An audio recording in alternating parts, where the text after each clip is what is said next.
You're listening to the external service of Polish Radio. I'm Anna Piwowarska with this week's story time. The story of the dancing fish.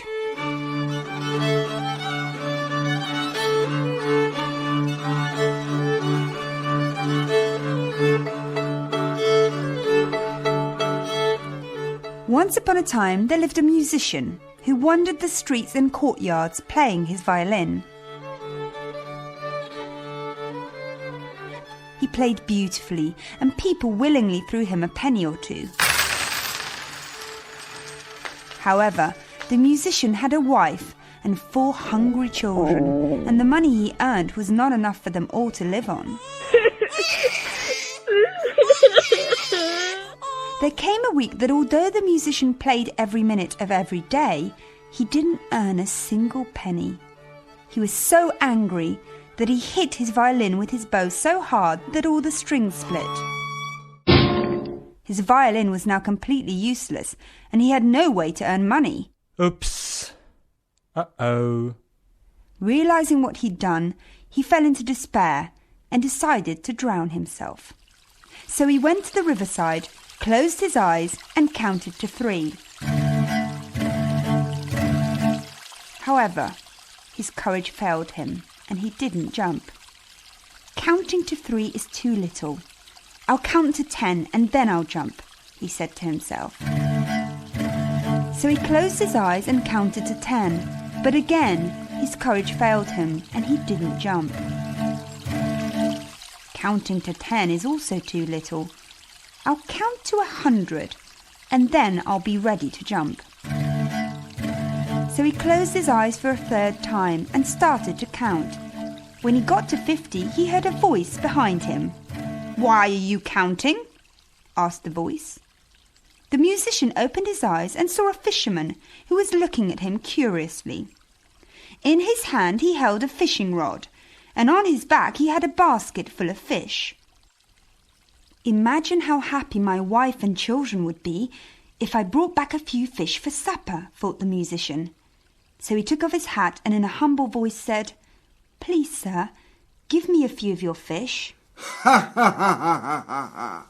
fisherman laughed. "If you want fish, then go fishing," he replied cruelly. "I would, except I don't have a fishing rod. You seem to be going home now. Why don't you lend me your rod and I'll give it back to you when you return," pleaded the musician. "Yeah, right," said the fisherman. "Like I'm going to lend my brand new fishing rod to some ruffian." He looked at the musician with scorn and then said, "Although I do have an old fishing rod, I can sell it to you if you want." "I don't have any money," answered the musician in a small voice. "So why are you even bothering me?" snapped the fisherman, and he turned around and walked away.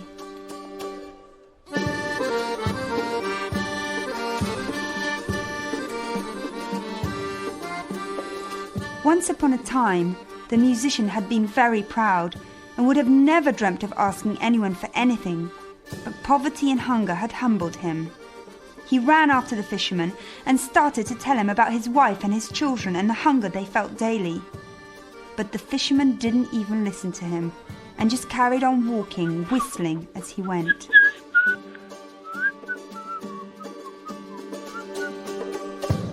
Suddenly, an idea came to the musician.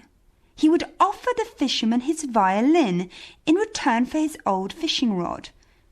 Of course, the violin didn't have any strings, but even without strings it was still more valuable than an old fishing rod. The musician wavered before he said anything, as he was very attached to his violin. But then he couldn't buy himself new strings anyway, and the fish in the fisherman's basket looked so tasty. So finally he proposed the exchange. The fisherman was intrigued. He stopped walking and looked at the musician. "Go on then," he said. "Show me that violin of yours." So the musician showed him his violin. But when the fisherman saw that it had no strings, he was furious. He took the instrument and with all his strength he hit the musician over the head with it. Ouch! The strength of the blow caused the musician's hat to fall off. The hat was old and holey, and when the fisherman saw it, he started to laugh, kicking it along the dusty road. "Why don't you make yourself a net with your hat? Then you'll catch some fish," he said cruelly as he walked off. The musician's eyes filled with tears. He picked up his hat, dusted it off, and sat back down on the riverside. The fisherman's joke about fishing with his hat rang in his ears. He sat gloomily for a while when he noticed a piece of string lying on the ground. He had nothing to lose.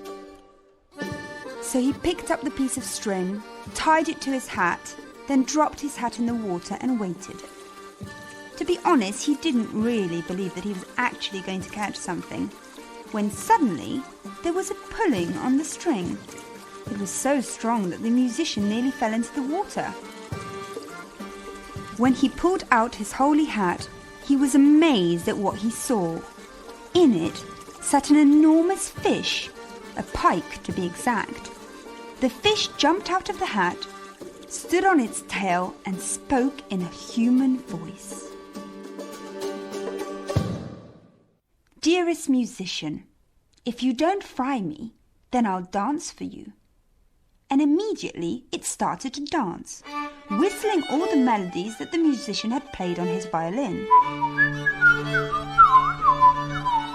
The musician rubbed his eyes, unable to believe what he was seeing. He thought that maybe he had dozed off on the riverbank and that this was all just a dream. So to make sure that it wasn't just a dream, he pinched himself on the leg. Ouch! The fish stopped dancing and started to laugh. "Don't be surprised that I can dance. Play me a tune on your violin and I'll dance even more beautifully for you," it said. "I can't.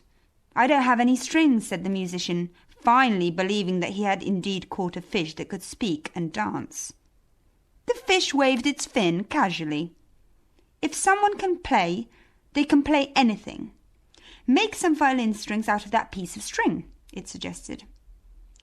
The musician wasn't entirely convinced, but as he was talking to a dancing pikefish, then perhaps he might as well try and play on a piece of string. So he untied the string from his hat, cut it with a small knife that he carried with him, and made some violin strings.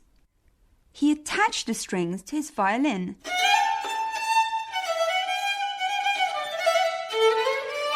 And to his amazement, they played even more beautifully than his real ones had.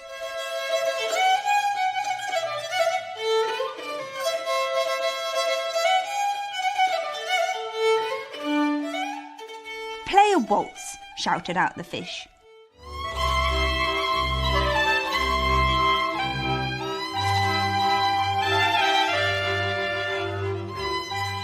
The musician played the waltz, and the fish started to dance.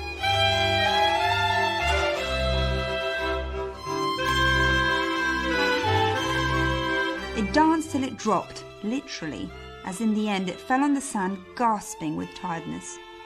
However, very quickly the fish straightened back up and stood on its tail. "Now play me a polka," it shouted. But the musician put his violin down and said, "Enough." He didn't want the fish to get too tired. It occurred to him that if he went into town and showed it to people, he would certainly make a lot of money. "Come on," he said to the fish. "We're going into town." However, the fish made a face and said that it would much rather stay here by the riverside and dance. The musician pleaded with it, explaining that they'd both become very rich and maybe even famous. But the fish didn't need money, and it didn't care about fame either. After a while, the musician realized that being nice wasn't getting him anywhere. So he took the leftover piece of string, made a loop in it, and threw it round the fish's head. The fish had no choice. It was forced to follow the musician. As it was dragged along, it sang in a small, quiet voice. "Bad musician, bad, bad musician." Bad musician, bad, bad musician. The musician took no notice of the fish and just quickened his pace so as to get to the square in the centre of town as soon as possible. Musician bad. When he got there, he heard music and saw a crowd of people.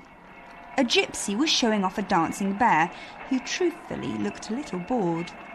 The musician hid the fish under his coat, pushed through the crowd, and stood next to the gypsy shouting, "Forget the bear! I've got something a lot more interesting here." Then he released the fish and started to play his violin.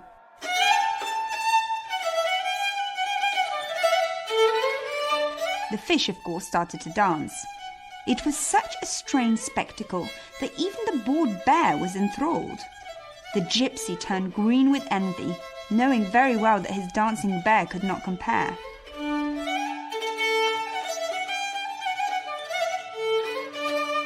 The fish danced the polka, the waltz, and the mazurka, until finally it sprang up on the tip of its tail and took a bow.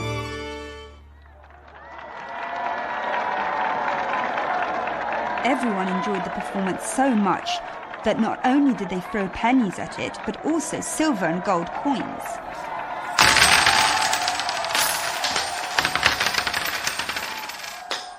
The gypsy turned greener and greener. Then he took the bear to one side and whispered something in his ear. Suddenly the bear roared loudly and threw himself at the fish. However, the fish jumped so high that the bear couldn't catch him. "Play," shouted the fish to the musician. "I'll whistle and you play your violin."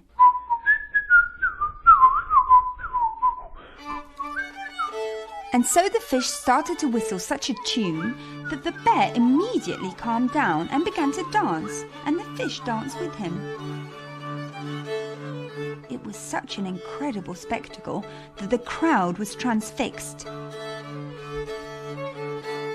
The musician once again gathered a lot of money.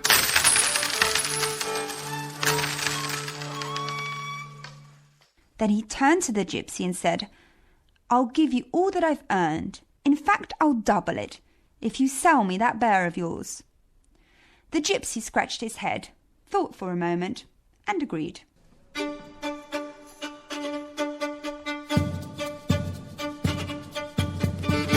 That same day, the musician put on another show and earned so much money that not only was he able to pay the gypsy, but he was also able to buy himself some new clothes. A crowd of people followed him wherever he went, and he became the most famous man in town.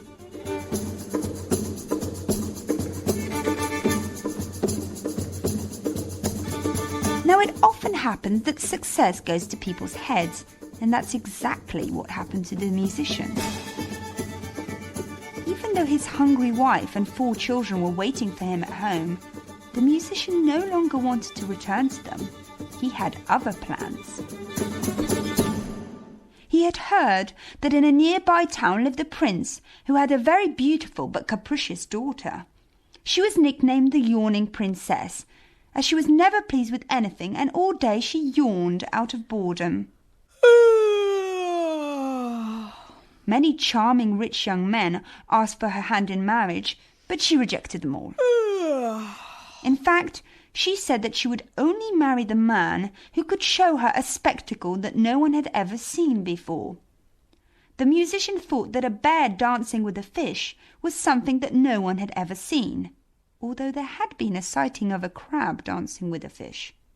So the musician decided to try for the hand of the princess. The next day at dawn he made his way to the prince's castle.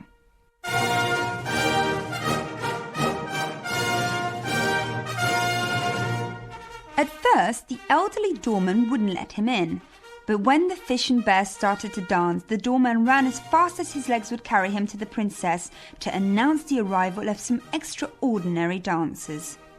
The princess, who was lying on her couch and yawning as usual, was very happy to have something interesting to look at, and she told the doorman to let the visitors wait for her in the garden. When the musician saw the princess, he was speechless. Naturally, she was very beautiful, but it was her hair that was breathtaking. Out of boredom, she had painted each strand a different colour, and now she had hair in all the colours of the world.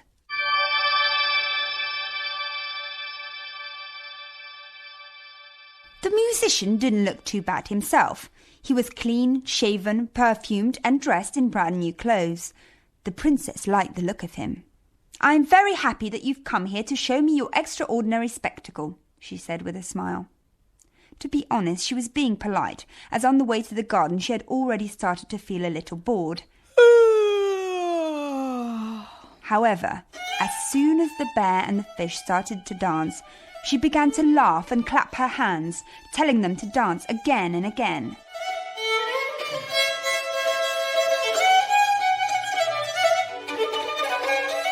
Finally, the two fell down, side by side on the grass, gasping with tiredness.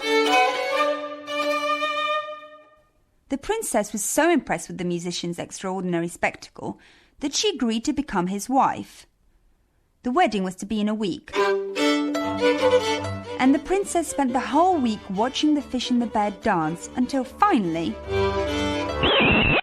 she got bored of them. "I'm sick of them. Tell them to be killed for the wedding feast," she said to the musician. He agreed, because now that he was sure he'd become the princess's husband, he had no need for the fish and the bear.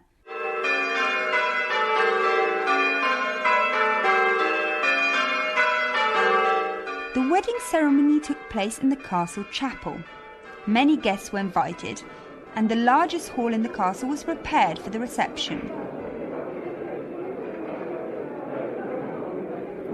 A platter was found for the fish, but the bear was so enormous that there had to be a special platter made for him by 10 silversmiths who worked all night. The enormous bear on a silver platter was the talk of the wedding reception. However, the guests were rather surprised that next to the bear lay a platter with a violin, with strings made out of a piece of string. This was the princess's idea. She thought it was very funny. "One can't play a violin like that," commented one of the guests. "Oh, yes, you can," shouted out the musician, and he grabbed the violin and his bow and started to play. The moment that he started to play, the bear and the fish jumped off their platters and began to dance.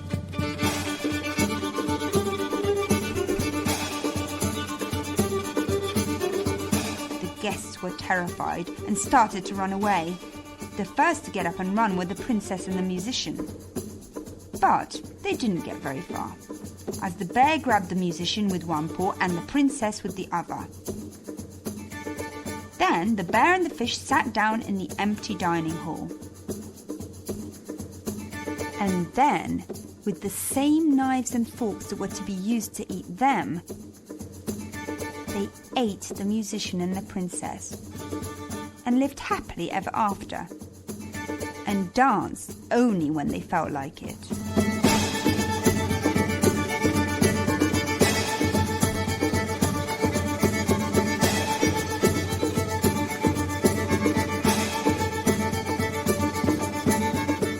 Thank you for listening to this week's story time. The story of the dancing fish was adapted from the story by Włodzimierz Perzyński and translated into English by Anna Piwowarska. It was directed and produced by Amy Drozdowska.